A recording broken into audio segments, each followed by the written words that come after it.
नमस्कार, मी कीर्ती गायकवाड. स्वागत आहे आपलं आय न्यूज 28 मध्ये. चला तर मग जाणून घेऊयात महाराष्ट्रातल्या ताज्या घडामोडी. मोहोळ विद्यालयात हरित मित्र परिवारातर्फे वृक्ष लागवडीचे प्रशिक्षण दिले. सचिव सन्माननीय न्यायाधीश सोनल पाटील, जिल्हा पुणे न्यायालय शिवाजीनगर जिल्हा पुणे यांच्या मार्गदर्शनाखाली आळंदी देवाची येथे मोहोळ विद्यालयामध्ये प्राचार्य, प्राध्यापक, शिक्षक व विद्यार्थी यांना हरित मित्र परिवाराचे अध्यक्ष डॉक्टर महेंद्र घागरे यांनी वृक्ष लागवडीचे प्रशिक्षण दिले. शासनाचा, प्रशासनाचा व समाजाचा एकही रुपया न खर्च करता हा उपक्रम राबविण्यात येणार आहे. तरी जास्तीत जास्त शाळा, कॉलेज व विद्यापीठ यांनी सहभाग घेऊन वृक्ष लागवडीस आपले योगदान देऊन पर्यावरणाचा समतोल राखण्यासाठी स्वतःहून पुढे यावे.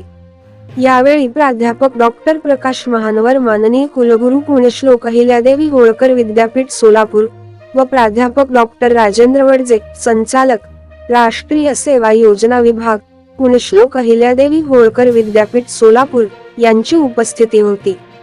दिवसेंदिवस पर्यावरणाचे संतुलन हे बिघडत चालले आहे. नवीन वृक्ष लागवडीमुळे हवेचे प्रदूषण, जल प्रदूषण, मातीची धूप या निसर्गातील गोष्टी थांबवल्या जाऊ शकतात, असे आवाहन त्यांनी केले. तालुका प्रतिनिधी अनिल सूर्यवंशीची रिपोर्ट.